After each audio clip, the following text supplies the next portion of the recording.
почитувани наши гледачи.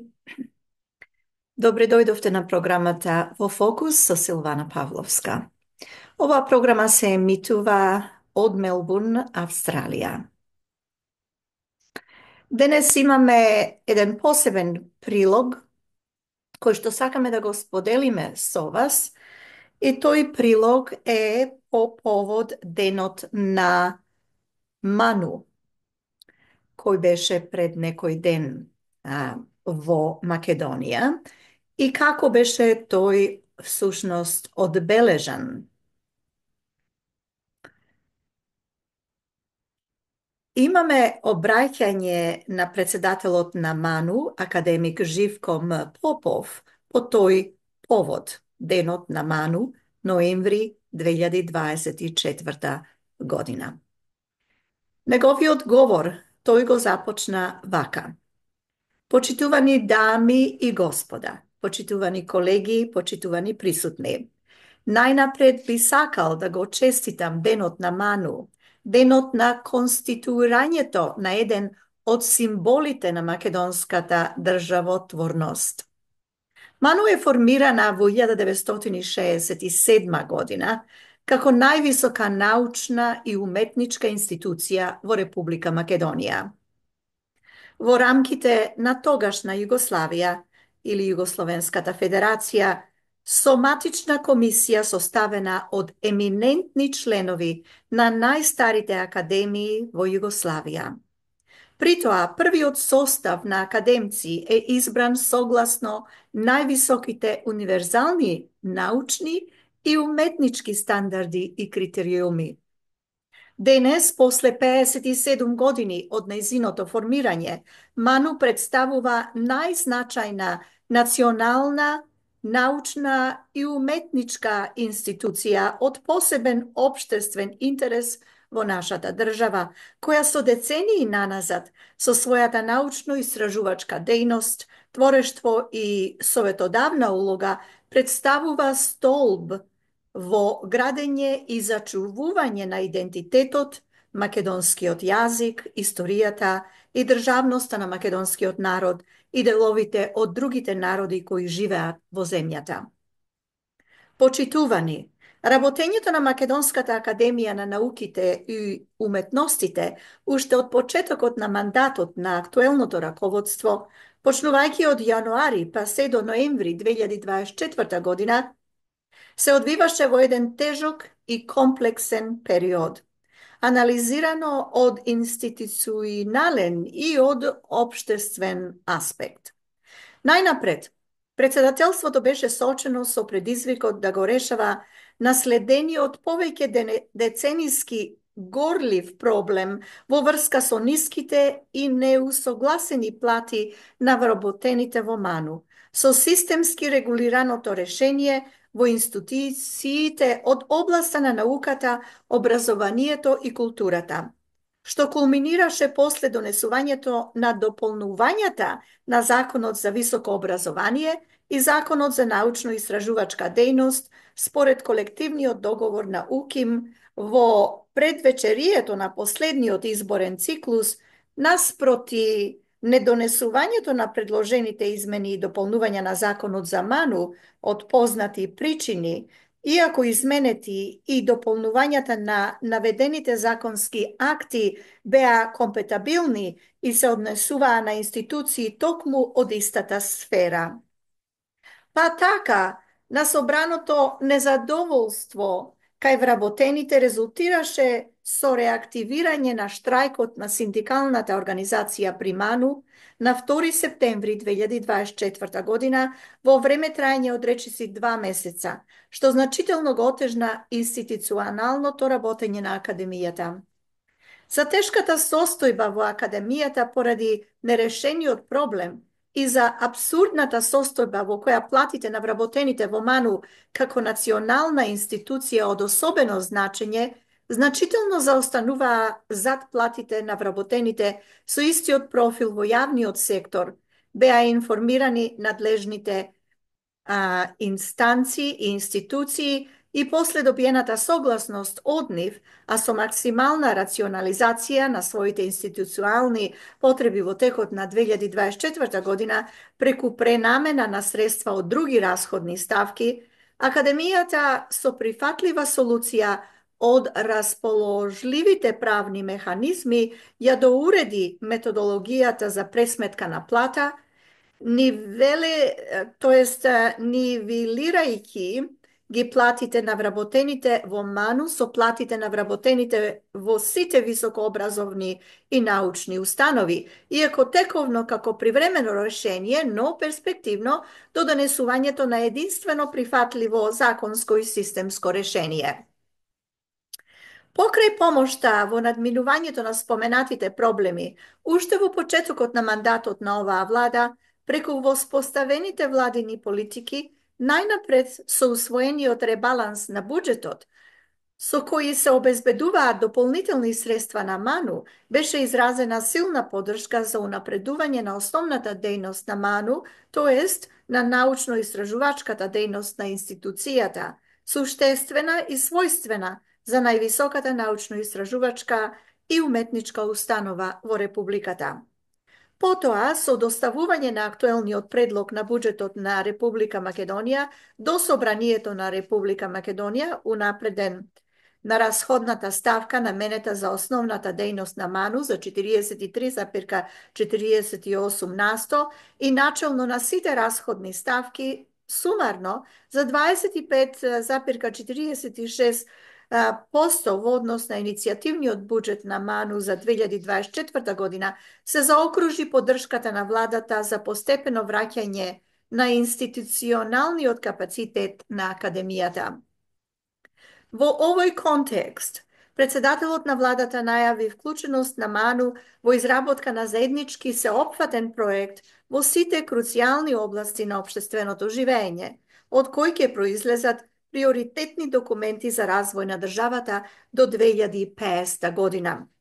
Овде ќе подсетам дека врз националната развојна стратегија на земјата за периодот 2024 до 2044 година напорно се работеше во изминативе неколку години, а во незината подготовка МАНУ во соработка со домашни и меѓународни институции и организации, научници и експерти и граѓански активисти беше целосно вклучена.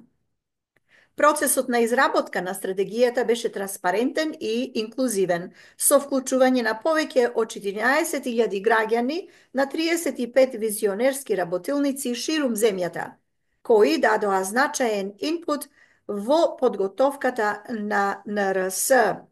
Со националната развојна стратегија беше усвоена со консенсус во Собранието на Република Македонија и доби сила на закон. Да подсетам дека е ова обраќање на председателот на МАНУ, академик Живко М. Попов, повод денот на МАНУ ноември 2024 година. МАНУ е МАНУ е клучна институција која што во иднина ќе го следи, мониторира процесот на имплементација на стратегијата. По најавата на премиерот Мицковски за потребата од поголемо вклучување на МАНУ во изработка на визијата за долгорочен развој на земјата, МАНУ е во фаза кога во соработка со владата поконкретно ќе ги дефинира обврските на Академијата во реализацијата на стратегијата и во евентуално незино надополнување со развојните трендови до 2050 година. 6 стратешки области содржани во стратегијата. Тоа се одржлива, иновативна и конкурентна економија, одржлив локален и регионален развој кој обезбедува кохезија, демографска ревитализација и социјален и културен развој, сигурно, безбедно и отпорно општество, владење на правото и добро управување и зелена трансформација. Третираат материја која подлежи на промени низ времето и која налага потреба од незино континуирано актуализирање преку изработка на акциски планови, обично 5 годишни, за нејзина имплементација и евентуални промени или надополнувања на неопходните алатки за постигнување на зацртаните цели. Во земјата, наспроти националната развојна стратегија, кој што представува општ чадор на идниот развој на Република Македонија, постојат бројни стратегии по одделни области, тоест така наречени секторски стратегии, кои се однесуваат на споменатите стратегиски области во националната развојна стратегија. Исто така постојат и пошироки елаборации од страна на наши експерти по одделени области кои се подготвуваа како инпут за изготвување на стратегијата, како и бројни истражувања на Ману за стратегиските области. Ваквите документи и студии Ману ќе треба внимателно да ги елаборира, актуализира и усогласи со усвоените насоки на развој содржани во Националната стратегија за развој. На овој начин би се отишло чекор напред во однос на усвоената национална стратегија во собранието на Република Македонија преку конкретизација на проблемите и мерките за нивно реформирање, односно имплементацијата и мониторингот на овие процеси, кое нешто би било координирано од страна на Академијата. Ману со своите 6 оделенија, 8 научно-истражувачки центри и со своето искуство, во соработка со владата и со професорите и научниците од универзитетите и научната заедница, има капацитет да работи на овие теми и прашања. При тоа, посебно внимание ќе обрнеме на најзначајните приоритетни прашања од посебно значење за долгорочниот развој на земјата. Меѓу нив, посебно ќе ги истакнам следниве: многобројните проблеми во образованието и науката, каде би се дефинирале потребите на државата од научно-истражувачки центри и лаборатории со различни научни сфери, при што би се финансирале пред се научно-истражувачки програми и проекти поврзани со развојот на Македонија, како на пример биомедицина, персонализирана медицина, компјутерски науки, креирање на Национален институт за вештачка интелигенција, технолошки развој и иновации, развој на дигитална инфраструктура и дигитализација на општеството, општествени и хуманистички науки и друго. Понатаму, тука се и демографските предизвици, комплексните проблеми во сферата на владењето на правото и реформите во правосудниот систем, реформите во здравствениот, тоест здравствениот и пензискиот систем, земјоделскиот, технолошкиот развој, енергетскиот и транспортниот развој, развојот на културата и уметноста и така натаму. Се разбира, ова представува амбициозна програма за работење на Ману во соработка со универзитетите, научните институции и другите научни институции во еден релативно долг период во иднина. На овој начин повторно беше потврдена стратегиската определба на владата за поддршка и валоризирање на политиката на искористување на кадровскиот капацитет и советодавна улога на Ману и пошироко на академската заедница на земјата во креирањето на политиките на Републиката во врска со клучни општествени прашања од национално значење. Намерата за ревитализирање на конекцијата меѓу Ману и врвот на државата заслушува посебно внимание во услови на се позабележливо отсуство на основните вредносни параметри врз кои се гради општествениот систем. Од тука, во оваа пригода, во моје и во име на Ману, особено би сакал да упатам срдечна благодарност до председателот на владата на Република Македонија, професор Христијан Мицковски, за безрезервната поддршка на Академијата, како и за напорите на одговорните лица во надлежните институции во овој состав на владата, пред се на Министерството за финансии, за објективно и веродостојно верификување на фактите и за ангажманот во изнаоѓањето соодветни решенија за предочените институционални проблеми на Академијата.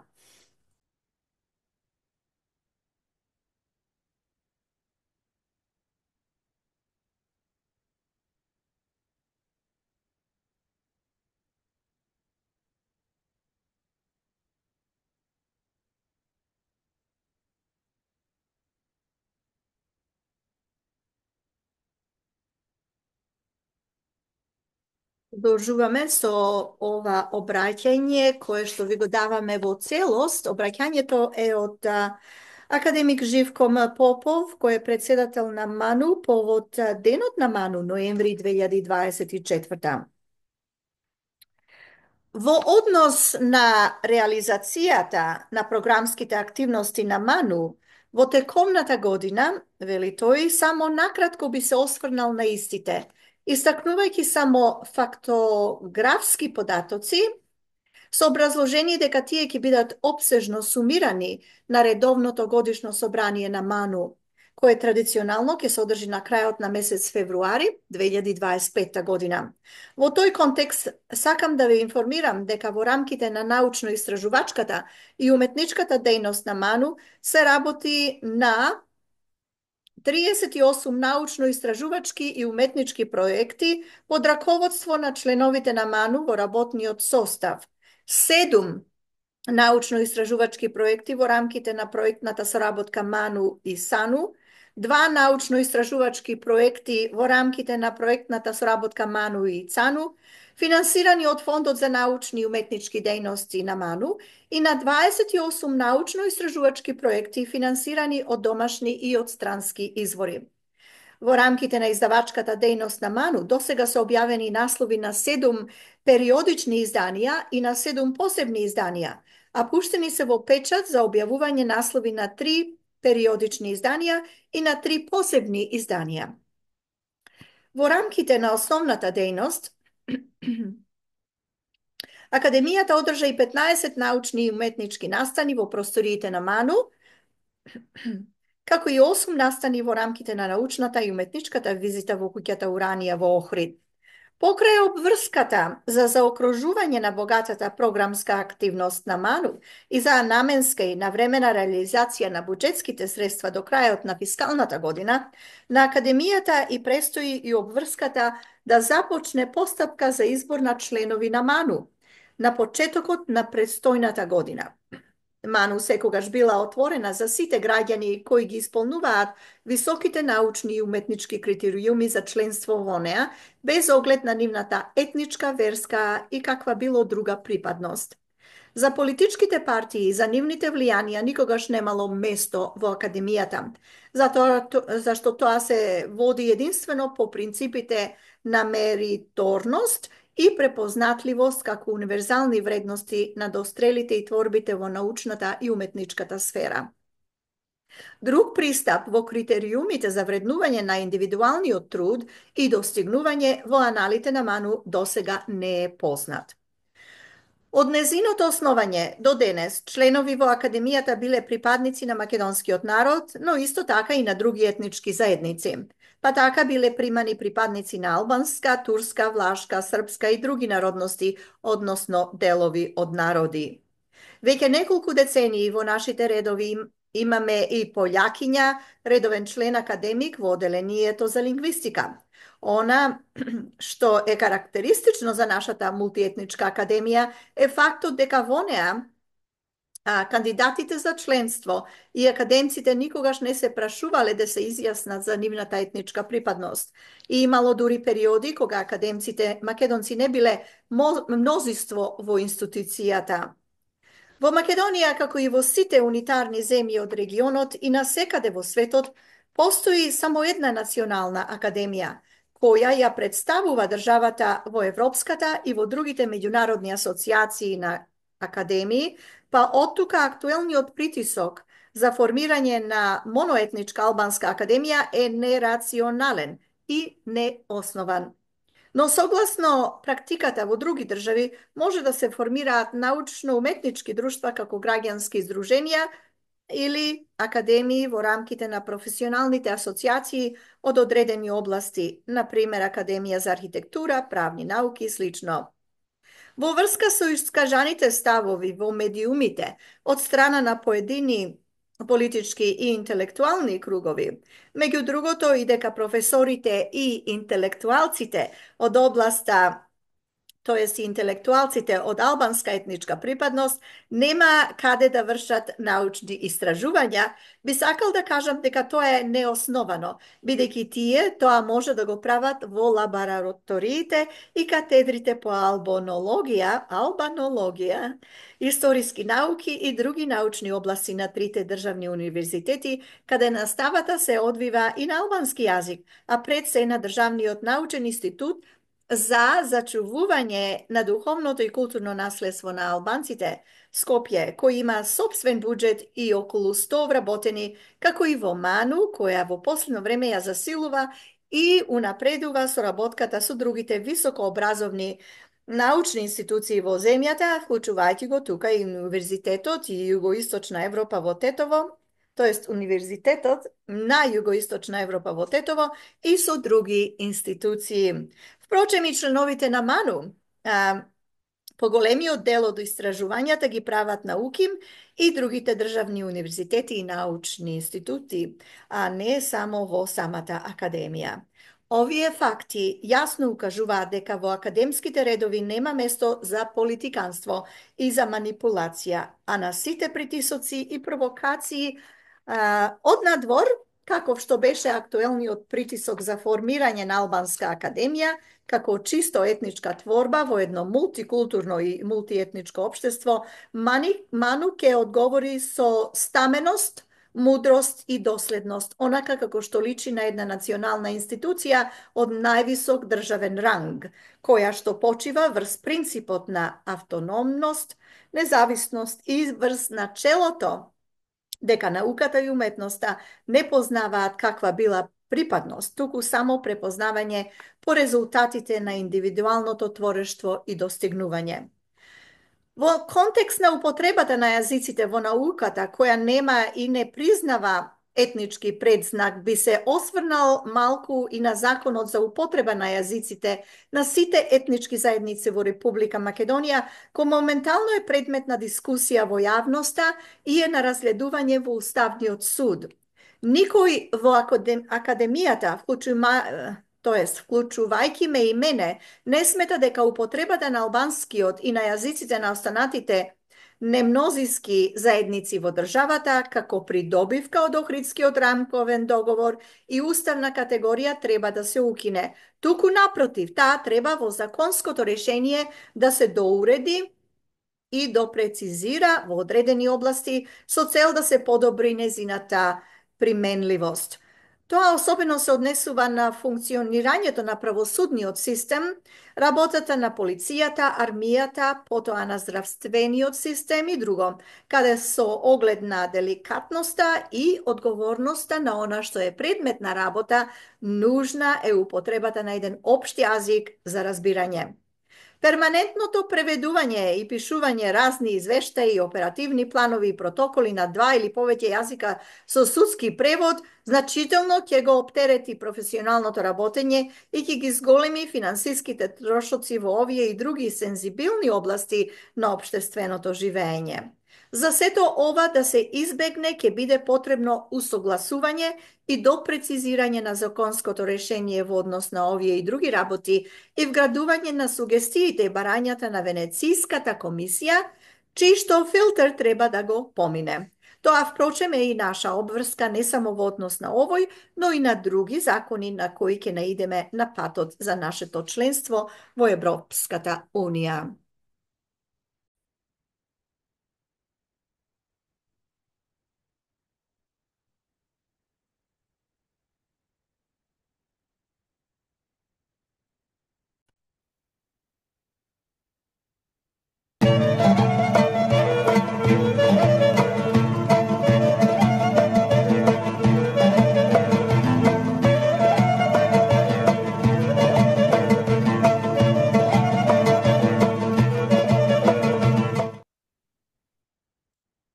Законот за Ману, статутот на Ману и пред се интерните акти на Ману, правилникот за критериумите за избор на членови во Ману и правилникот за постапката за избор на членови во академијата пропишуваат јасно утврдени квалитетни и квантитативни универзално признати критериуми за оценување на потенцијалните кандидати за членство во МАНУ. Меѓу нив посебно ќе ги истакнам следниве критериуми. Оценка на нивната научна и научно-апликативна дејност, учество и придонес во соработка со МАНУ, факултетите и универзитетите, како и со културните и уметничките институции во земјата и во меѓународниот научен и уметнички живот. Образовната активност и подготвувањето кадри, експертската и консултантска активност, организацијата на науката и нивната домашна и меѓународна препознатливост, обштествено влијание и, што е многу важно, нивниот национален придонес во областа во која делуваат како основачи на институции, трансфер на комплексни технологии и друго. Сето ова се одвива во точно утврдената постапка, чие време траење од 10 месеци јасно говори за сериозниот пристап на Академијата кон овој процес. Да посетам дека го споделуваме со вас обраќањето на председателот на МАНУ, академик Живко М. Попов, по повод денот на МАНУ ноември 2024 година, тоест одржан пред некој ден. Предизборниот модел во постапката се очекува да почне низ организацијските структури на МАНУ до 15 јануари 2025 година, а конкурсот за избор на членови во работниот состав, за избор на членови надвор од работниот состав и на почесни членови, како и за промена на статусот на член надвор од работниот состав во статус на редовен или на дописен член, да биде објавен најдоцна во рок од 4 месеци по почнување на постапката за избор со процесуирање на активностите во предизборниот модел.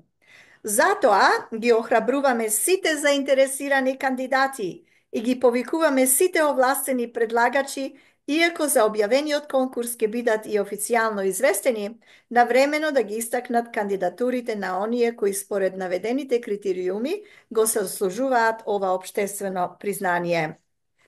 Во годината која ја одбележуваме 80 годишнината од одржувањето на првото заседание на АСНОМ, неодмирливо е да не зборуваме за овој најзначаен настан во поновата историја на македонскиот народ и развојот на неговата државност. Научните собери кои се организираат по тој повод секогаш представуваат научен предизвик за учесниците да разменат различни мислења и факти со кои дополнително ќе бидат расветлени одредени моменти од историските настани. Илинден 1903 и Аснум 1944. И нивното политичко и национално влијание за време на Социјалистичка република Македонија и денешна Македонија, како и во однос на деловите на македонскиот народ во географската целина Македонија, односно во Егејска и Пиринска Македонија, како и на незината диаспора во светски рамки. Не сме ние заборавени, ние во Австралија, Америка и Европа и така натаму. 80 години може би за историјата на човештвото се само еден миг, но за еден мал, распарчен народ како македонскиот представуваат огромна придобивка, во која тој после вековна борба и страдање ги реализира своите национални стремежи за државност.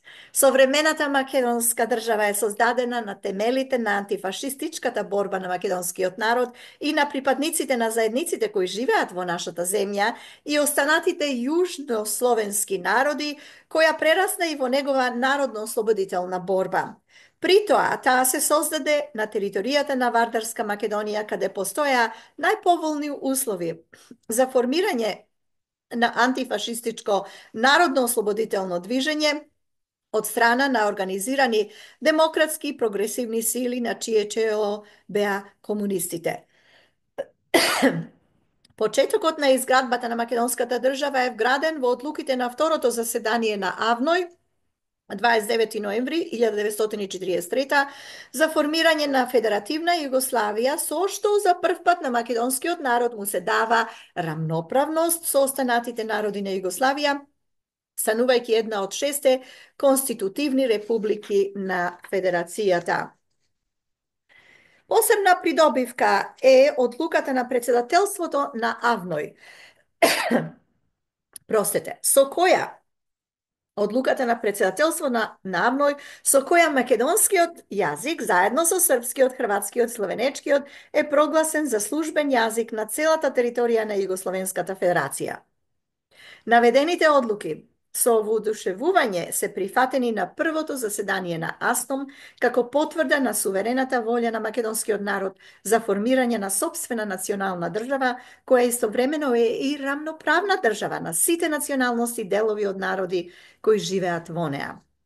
За жал, Народна република Македонија се создаде само на еден дел од нејзината целокупна територија, што секако беше епилог на севкупноста на геополитичките односи и услови во текот на непосредното после Втората светска војна и се наметна како единствено можна реалност и покрај тоа што македонскиот народ 50 на години наназад имаше добро организирана револуционерна борба и активност за автономија и ослободување на географската и етничката целина Македонија преку различни форми на дејствување на внатрешната македонска револуционерна организација. Уставната поставеност на македонската држава во составот на СФРЈ, согласно одлуките на АВНО и АСНОМ, му дозволи на македонскиот народ да направи огромни достигнувања во сите области на општественото живење, почнувајќи од современата македонска структура, индустриализација на земјата, до сестран развој на образованието, науката, културата и духовното богатство. Во релативно краток 50 годишен период на Југословенската Федерација, македонскиот народ изгради современа држава со потврден национален идентитет и државност и со висок потенцијал за постигнување највисоки дострели. Но кога се зборува за АСНО, мора да се каже дека некои научни кругови во земјата и особено во соседните земји, почетоците на македонската национална мисла и програма ги согледуваат дури по познатата резолуција на Коминтерната од 1934 година, а не пред Илинденското востание и пред книгата на Мисирков. Во тој контекст, во процесот на осознавањето на нашата национална мисла, не смееме да ја пренебрегнеме улогата на една од најзначајните македонски национално-културни асоциации во минатото, Македонското научно-литературно другарство во Петровград. Имено на 28 октомври 1902 година во руската престолнина е спремен првиот досега познат официјален акт за основањето на едно посебно, легално и национално јасно дефинирано друштво на македонските студенти во Петроград, што стана познато под името Македонско научно-литературно другарство. Цели 15 години, се до 1917 година, со асоцијацијата раководи нејзиниот енергичен и авторитетен председател Димитрија Чуповски. Во рамките на ова другарство, во 1902 и 1903 година беше подготвена првата дотогаш најкомплетна македонска национална програма пласирана низ словенскиот свет, потоа првата кодификација на македонскиот современ јазик, на кој што беше објавена и првата книга за македонските работи од Крсте Петков Мисирков. Беа составени повеќе историски меморандуми, испратени до големите сили, беше подготвен обемен македонско-руски речник од страна на Чуповски, излегуваше научното и литературно списание Вардар и многу други нешта од национален интерес. Сите овие работи го поставуваат македонското научно-литературно другарство во основата на сегашна Македонска академија на науките и уметностите, како континуитет кој треба да се афирмира и чествува во академијата на соодветен начин. Во оваа насока е и денешната промоција на изданието Македонското научно-литературно другарство на Санкт Петерсбург 1902 до 1917 како дел на ова свечено собрание во амфитеатарот на Ману во 13 часот, при што промотор ќе биде директорот на Институтот за национална историја. Големи историски настани во наредните 30 години по распадот на Југословенската федерација се прогласувањето на Република Македонија за независна и суверена држава, членка на Обединетите нации, членка на НАТО алијансата и рамноправен правен субјект во меѓународната заедница. На тој начин македонскиот народ уште еднаш го потврди својот државотворен капацитет, осамостојувајќи се по пат на мирна разврска со Југословенската федерација. На патот за членство во Европската унија, тој стана пример за миролюбива коегзистенција со соседните земји, а на внатрешен план пример за соживот во услови на мултиетничка и мултикултурна заедница организирана на равноправни и демократски принципи. Пријателството, спремноста за соработка и отворениот диалог со сите, а посебно со соседните земји, не секогаш беше возвратено на соодветен начин. Напротив, некои од нив покажаа неразбирање и нерационално однесување. Европско, тоест евроскептицизмот кој се јавува во последно време е резултат на пречките кои ЕУ неправедно ни ги постави на нашиот европски пат, а кои најмногу се однесуваат на меѓународно превземените обврски во врска со договорите со Грција и оној за добро соседство со Бугарија, кои во најмала рака беа референдумски прашања кои треба да се почитуваат, чии што последици се евидентни и се уште не им се гледа крајот. За нив земјата направи болни компромиси при што си го промени прво државното знаме, а потоа и државното неприкосновено име, но и покрај тоа изостана отворањето на процесот на преговори со ЕУ.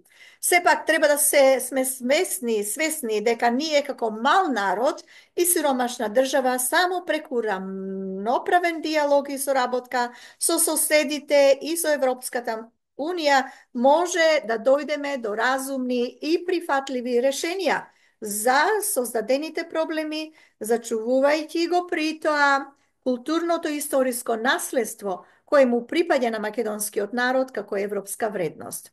Но и покрај сите пречки, македонската држава денес е дефинитивна историска реалност со потврден целосен историски идентитет и меѓународен државноправен легитимитет, која што на достоинствен начин мора храбро да продолжи по зацртаниот европски пат.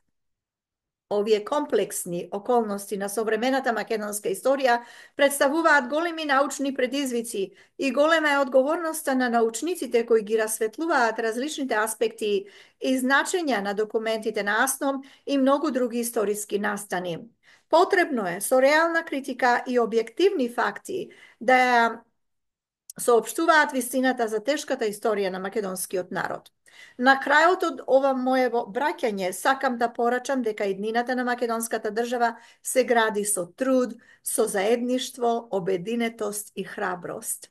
Ако поутрото денот се познава со промените што се случуваа оваа година, може да се предвиди дека за нашава земја доаѓаат подобри времиња.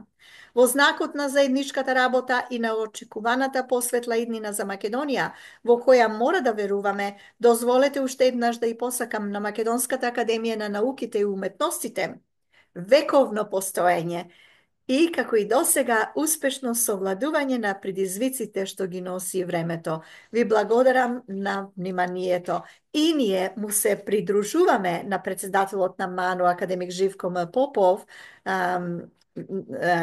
кога тој вели дека посакува и ние посакуваме Македонската академија на науките и уметностите да постои завек, како и досега успешно совладува на предизвиците што ги носи времето. Ете, тоа беше обраќањето на председателот на МАНУ, академик Живко М. Попов, по денот на МАНУ, ноември 2024 година.